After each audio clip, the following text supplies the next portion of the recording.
بسم اللہ الرحمن الرحیم۔ ان الحمد لله نحمده ونستعينه ونستغفره ونعوذ بالله من شرور انفسنا ومن سيئات اعمالنا من يهده الله فلا مضل له ومن يضلل فلا هادي له واشهد ان لا اله الا الله وحده لا شريك له واشهد ان محمدا عبده ورسوله اما بعد فان خير الحديث كتاب الله وخير الهدي هدي محمد صلى الله عليه وعلى آله وسلم وشر الأمور محدثاتها وكل محدثة بدعة وكل بدعة ضلالة وكل ضلالة في النار. قال النبي صلى الله عليه وسلم: نعمتان مغبون فيهما كثير من الناس الصحة والفراغ. رواہ البخاری. قابل احترام صدر اجلاس، موقر علماء کرام، ذمہ داران جماعت و جمعیت، قریب و بعید سے آئے ہوئے میرے محترم دینی بھائیوں، نوجوان ساتھیوں اور قابل احترام اور بہنوں، اللہ رب العالمین نے دو نعمتیں، بہت ہی عظیم الشان نعمتیں انسان کو دی ہیں، جو آخرت کی کامیابی کے لیے صحیح طور پر جن کا استعمال کرنا ضروری ہے۔ اگر یہ دو نعمتیں انسان صحیح طور پر استعمال کر لے تو اس کی دنیا بھی بنتی ہے اور آخرت بھی، اور مرنے کے بعد کی زندگی میں وہ اللہ تعالیٰ کے نزدیک کامیاب ثابت ہوتا ہے۔ لیکن انسان کی بدقسمتی ہے کہ اکثر وہ ان نعمتوں کو غلط طور پر استعمال کرتا ہے۔ اللہ کے نبی صلی اللہ علیہ وسلم فرماتے ہیں، دو نعمتیں ایسی ہیں کہ لوگوں کی ایک بڑی تعداد ایسی ہے جو ان دو نعمتوں کے بارے میں دھوکے میں ہے، نقصان میں ہے، خسارے میں ہے، اور وہ دو نعمتیں ہیں صحت مندی اور فراغت، انسان کو ہیلتھ کا ملنا اور فری ٹائم کا اس کو ملنا۔ صحت اور فراغت وہ دو نعمتیں ہیں جو بہت عظیم الشان نعمتیں ہیں، اس لیے کہ انسان کو کوئی بھی کام کرنے کے لیے ایک وقت درکار ہے، دوسرے جسمانی اعتبار سے قوت درکار ہے۔ اکثر ہوتا یہ ہے کہ انسان جوانی میں مصروف ہوتا ہے اور بڑھاپے میں فارغ ہو جاتا ہے، لیکن جوانی میں اس کے پاس صحت ہوتی ہے لیکن وقت نہیں ہوتا ہے، اس کے پاس دنیاوی اعتبار سے اور کئی اعتبار سے اس کے پاس بہت ساری مشغولیتیں ہوتی ہیں، ذمہ داریاں ہوتی ہیں، لیکن جب اس کے لیے بڑھاپا آتا ہے تو فراغت تو مل جاتی ہے لیکن جسمانی اعتبار سے کرنے کی استعداد گھٹ جاتی ہے یا بالکل نہیں ہوتی ہے۔ جب دونوں چیزیں جمع ہو جائیں، انسان کو صحت بھی ملے اور اس کے پاس فارغ وقت بھی ہو، تو ایسا انسان بہت بڑی نعمت پانے والوں میں سے ہوتا ہے۔ اگر ان دونوں چیزوں کو صحیح استعمال کرے تو ایسا انسان اللہ کے ہاں بہت اونچا مقام پا سکتا ہے آخرت میں، اور دنیا میں وہ بہت بڑا کام کر کے دنیا سے جا سکتا ہے۔ لیکن بدقسمتی یہ ہے کہ حدیث میں اللہ کے نبی صلی اللہ علیہ وسلم فرماتے ہیں، ان دو نعمتوں کے بارے میں ایک بڑا طبقہ انسانیت کا ایسا ہے جو دھوکے میں ہے، خسارے میں ہے۔ خسارے میں اس لیے ہے کہ وہ ان نعمتوں کو صحیح طور پر استعمال نہیں کر پاتا ہے، وہ اعلیٰ کے لیے استعمال کرنے کی بجائے گھٹیا کے لیے استعمال کرتا ہے، وہ اچھے کاموں میں استعمال کرنے کی بجائے برے کاموں میں استعمال کرتا ہے اور ناکام ہو جاتا ہے۔ دنیا میں بھی ہم دیکھتے ہیں کہ ایک انسان اونچی چیز دے کر گھٹیا چیز خریدے تو ایسے انسان کو سمجھدار، عقل مند، کامیاب نہیں کہا جاتا ہے۔ کوئی آدمی اعلیٰ چیز دے اور گھٹیا اس کے بدلے میں لے تو ایسا انسان سماج میں بے وقوف اور نادان کہلاتا ہے۔ لیکن اپنی زندگی کے بارے میں بہت سے لوگوں کا یہی معاملہ ہوتا ہے کہ وہ اپنی زندگی کا قیمتی وقت، اپنی قیمتی صلاحیتیں ایسے کاموں میں لگا دیتے ہیں جن کا نہ آخرت کا فائدہ ہوتا ہے نہ دنیا کا۔ لہٰذا انسان کو جیسے وہ اپنے مال کے بارے میں سمجھداری اور عقل مندی کا راستہ اپناتا ہے، احتیاط کا راستہ اپناتا ہے، اسے اپنی صلاحیتوں اور اپنے اوقات کے بارے میں بھی وہی راستہ سمجھداری کا اپنانا چاہیے۔ آخرت میں جب لوگ جائیں گے تو انہیں اس بات کا بہت احساس ہوگا، اور اللہ کی طرف سے ان لوگوں کو ڈانٹ ہوگی جو اپنی زندگی کو فضول کاموں میں ضائع کر کے آخرت میں گئے۔ اللہ تعالیٰ ان سے محاسبہ کرتے وقت پوچھے گا، اَفَحَسِبْتُمْ أَنَّمَا خَلَقْنَاكُمْ عَبَثًا وَأَنَّكُمْ إِلَيْنَا لَا تُرْجَعُونَ؟ کیا تم نے یہ سمجھ رکھا تھا کہ ہم نے تم کو یوں ہی بے مقصد پیدا کر دیا، عبث پیدا کر دیا، اور پلٹ کے تم کو ہمارے پاس آنا نہیں؟ معلوم ہے کہ ایک انسان اپنی زندگی کو بے مقصد سمجھے اور آخرت کے بارے میں غافل ہو جائے یا آخرت کا انکار کرنے والا ہو، یہ اس کی بدبختی ہے، اور آخرت میں بہت بڑا نقصان اٹھانے والوں میں ایسا آدمی ہوگا۔ انسان کو چاہیے کہ وہ اپنی زندگی کے مقصد کو جانے، انسان کو چاہیے کہ وہ اپنی زندگی کے ساتھ آخرت کو جوڑ کے دیکھے اور پھر اپنی زندگی کو ایسے طور پر گزارے کہ آخرت میں ناکام نہ ہو بلکہ آخرت میں کامیاب ہو۔ زندگی کا صحیح استعمال کیا ہے اور زندگی کا مقصد کیا ہے؟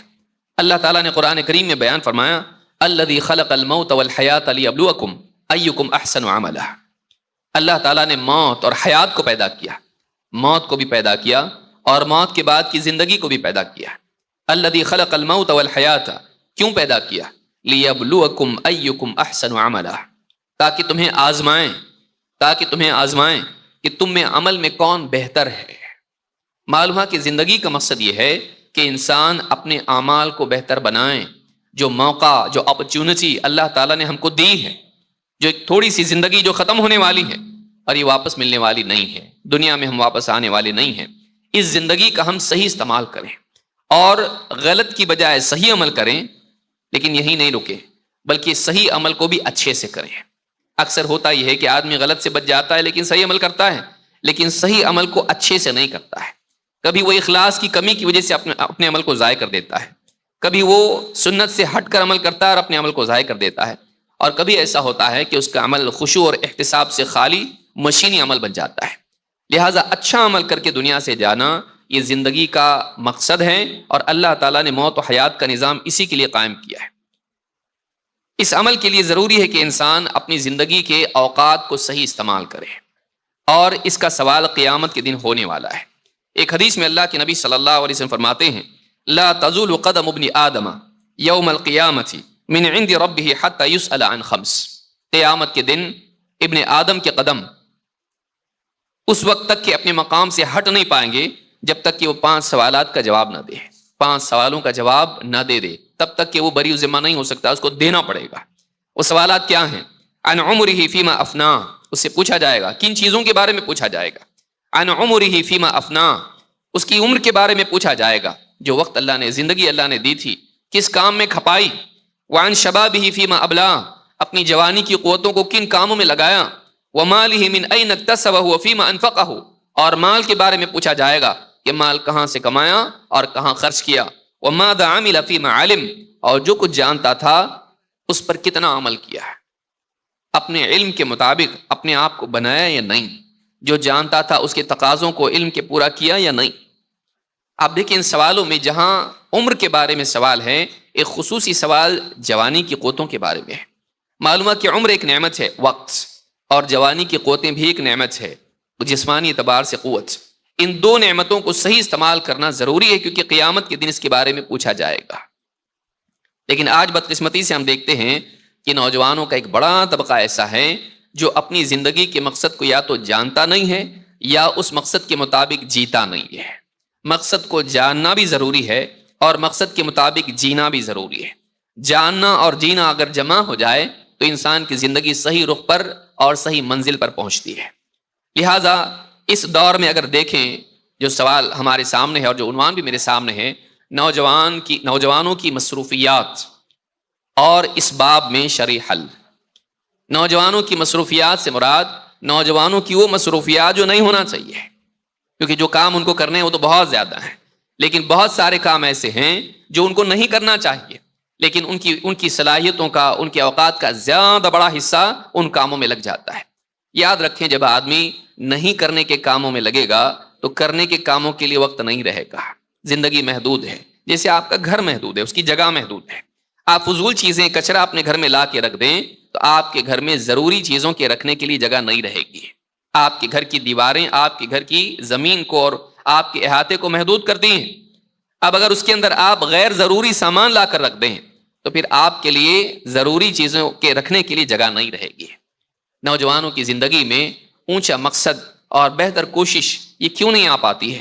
اس لیے کہ ان کے سارے اوقات، ان کی ساری صلاحیتیں ایسی چیزیں کھا جاتی ہیں جو واقعی کوئی نتیجہ لانے والی نہیں ہوتی ہیں، بلکہ انہیں نقصان پہنچانے والی ہوتی ہیں، ان کی سوچ کو، ان کی صحت کو، ان کی زندگی کو، ان کے مقصد کو، ان کے مستقبل کو۔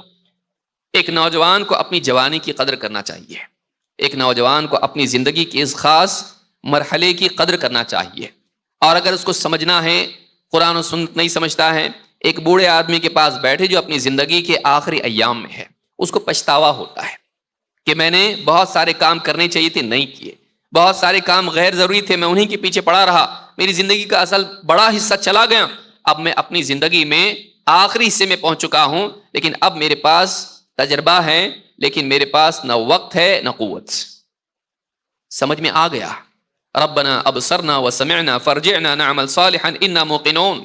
قیامت کے دن بھی آدمی تجربہ اس کے پاس ہوگا لیکن موقع نہیں ہوگا، اس کی سمجھ میں بات آ جائے گی لیکن اس کے پاس موقع نہیں ہوگا۔